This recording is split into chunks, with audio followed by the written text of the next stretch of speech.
For the Rural Radio Network, I'm Bob Brogan. Our guest is Brian Hastings, President and CEO of the University of Nebraska Foundation.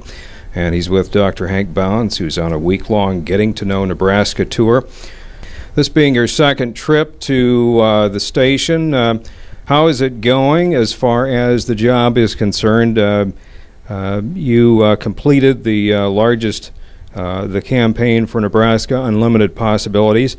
That was one of the largest in the Foundation's history. Tell us about that. Great. Thanks, Bob. Thanks for having me back. I appreciate it. We wrapped up the campaign for Nebraska on December 31 officially. Indeed, it was a $1.8 billion campaign, and in a state of 1.8 million people, a pretty impressive feat, and I think a pretty great statement about, one, the great things happening at the University of Nebraska, but also, two, the tremendous generosity and support that we're blessed to have from the citizens of the state, from our graduates, and from our friends. So. Paul F. Engler of Amarillo, Texas, donated $20 million to support programs in agribusiness. That was a large, major investment. Tell us how that's going to help students and the state of Nebraska. Sure. So Paul's a great, fascinating graduate of the university, and we're very fortunate that Paul just recently, this past fall, actually came onto the board for the University Foundation. So I'm having a chance to get to know Paul and spend some more time with Paul here lately. In fact, we just visited a couple weeks ago. So Paul, a great career, and from a very early age, as he described it, just had that fire in the belly.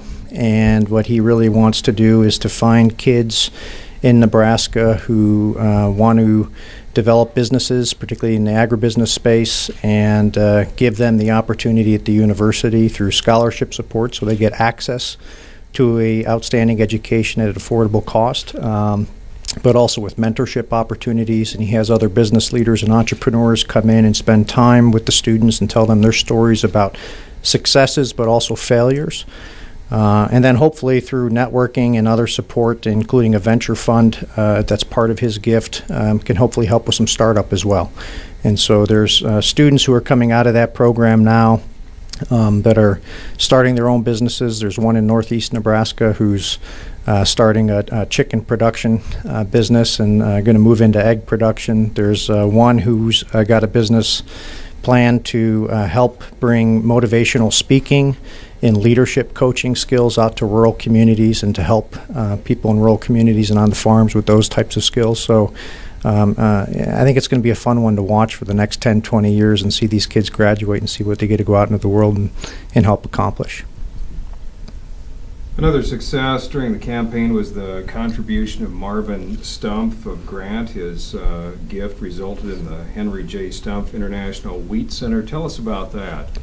Sure. So Marvin and his late wife helped Marvin's family doing their farming business, and Marvin was at a point in life where he was able to make a gift, a wonderful gift, a combination of an outright gift but also some land. And in fact, we'll be visiting the Stumpf International Wheat Center there in Grant tomorrow as part of this trip across the state with President Bounds.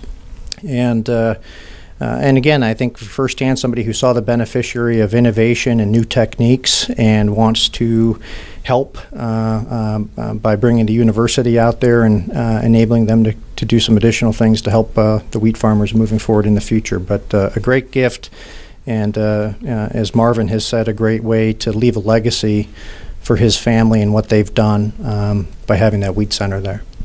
And as we continue the interview with Brian Hastings, a crown jewel will be the Nebraska Veterinary Diagnostic Center, and that's the ground's going to be broken for that facility, as I understand, later this month. Tell us about that. Sure. So April 29th, we'll break ground on the new Nebraska Veterinary Diagnostic Center in Lincoln, and it's a great public-private partnership with the state as part of the Building a Healthier Nebraska initiative, allocated $41 million, and we've raised private and other funds of $4.1 to put into that facility to top it off, and we'll break ground there in a couple of weeks. But obviously, the other facility, I can't remember the exact date, but I believe it was built in 1974, 1975, and was at a point in time where There were enough things in ill repair there that were going to perhaps threaten the accreditation status of that lab, and that's not something that we could have happen in this state. So again, I give a lot of credit to the state and the legislature and the governor for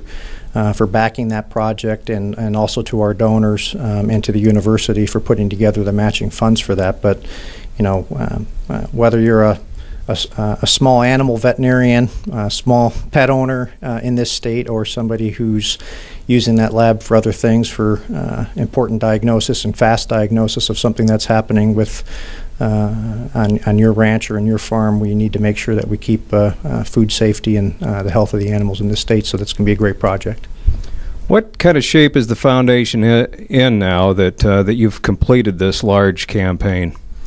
Well, we're in great shape, and we're blessed with fantastic support. We've had almost 100,000 families and organizations who were part of this comprehensive campaign that we wrapped up. About 51,000 of those donors made their first gift ever in support of the university. So we're blessed with certainly terrific, generous support and great gifts like some of the ones that you've asked about here today, but also great breadth of support too, and that's been growing. We've had increases in the number of donors each of the last 3 years. So it's not just the big gifts that you often read about and hear about, but it's all of the small gifts that add up and help accomplish great things too. But Foundation's in a great place. By all accounts, we're about a top 15 or a top 20 public university foundation in this country, and for a state of our size, again, I think we're very fortunate to be able to have great philanthropic support that does provide some extras above and beyond what the state provides on a regular basis. And I think that's an important distinction to make. And, we're not here to replace state funds and state dollars. We're here to try to help leverage those and help enhance those, particularly for the citizens of Nebraska. What's the next frontier for you? Well, who's interviewing Hank Bounds? So, there's never a shortage of work and opportunities. So right now we're still focused on finishing up some projects that came in at the end of this campaign. So, we've broken ground for a new College of Business at the Lincoln campus. We still have about $7 million that we're raising on that project to finish it up. We are obviously this fall we'll dedicate the new Center for Health Science Education in Kearney. And we still have a little bit of work to do on that, which is going to bring allied health professions and increase the number of nursing students that we can educate out here in central Nebraska, which is great. At UNO, we're just starting on a renovation of the Strauss Performing Arts Center there, and that's going to be about a $15 million project. So we've got a lead commitment there, but some additional fundraising to do. And at the Med Center, there's never a shortage of projects at the Med Center with just what's happening in healthcare and the pace of innovation and change in the research there. But we have the Fred and Pamela Buffett Cancer Center under construction and are in the process of trying to raise an additional $100 million in programmatic support to help recruit some outstanding physicians and researchers to that new facility and to that new center. So never a shortage of projects. I'm sure Dr. Bounds and the chancellors are going to have a lot of ideas and a lot of priorities about what comes next, and our job is just to do all that we can to continue to engage people in the life of the university and help advance the university as best as we can and as fast as we can. If somebody wants to donate and they see this, how do they go about it? Well, it's a great question. We love it when people ask that question. We love it when people answer that call too. So easiest thing, Bob, is just to go to our website, which is www.nufoundation.org. And it's as simple as clicking in your email address or picking the 800 number off the website from there, and we're happy to help facilitate people. But we're blessed to support a great university, and we're happy to help people connect with whatever their passion might be and whatever type of impact they may want to have through their philanthropy. Our thanks to Brian Hastings, President and CEO of the University of Nebraska Foundation, and we thank him for being our interview guest. For the Rural Radio Network, I'm Bob Brogan.